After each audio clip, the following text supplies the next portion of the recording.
இப்போதான் first விண்டம் exam முடிஞ்சிருச்சு. அதுக்குள்ள குவார்டர்லி எக்ஸாம் வந்துருச்சு. குவார்டர்லி எக்ஸாமோட time table 2025-26 September month 6th 7th 8th 3க்கும் ஒரே மாதிரி டேட்ல ஒரே மாதிரி எக்ஸாம் தான் வருது.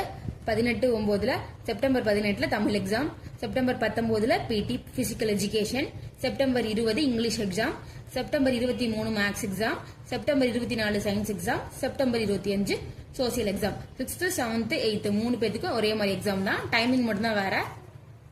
6th வந்து காலையில 9:30 இருந்து 11:30 வரைக்கும், 7th வந்து 1:15 இருந்து 3:15 வரைக்கும், மதியம் 1:15 இருந்து மதியம் 3:15 வரைக்கும், 8th 9:30 இருந்து காலையில 11:30 வரைக்கும். அதே மாதிரியே 9 to 10க்கும் சேம் டேட்ல சேம் எக்ஸாம் தான். செப்டம்பர் 18ஆம் தேதி தமிழ் எக்ஸாம், செப்டம்பர் 19 வந்து பிசிக்கல் எஜுகேஷன், இது வந்து 9th மட்டும் தான், 10th இல்ல. செப்டம்பர் 20 வந்து இங்கிலீஷ் எக்ஸாம், செப்டம்பர் 22 வந்து ஆப்ஷனல் லாங்குவேஜ், ஒரு ஸ்கூல்ல ஹிந்தி அந்த மாதிரி இருக்கும், அது அந்த மாதிரி இது. September 23 maths, September 24 science, September 25 social science. Timing மட்டும் தான் சேஞ்ச் ஆகும். டைமிங் என்னன்னா 9th வந்து மத்தியானம் 1:15 இருந்து 4:30, 10th வந்து காலையில 9:30 இருந்து 12:45 வரைக்கும். இது உங்களுக்கு யூஸ்ஃபுல்லா இருக்கும்னு நினைக்கிறேன். இப்போ 6th இருந்து 10th வரைக்கும் இம்பார்ட்டன்ட் கொஸ்டின்லாம் நான் சென்ட் பண்றேன், அதை பாருங்க. குவார்டர்லி எக்ஸாமுக்கு ஈஸி.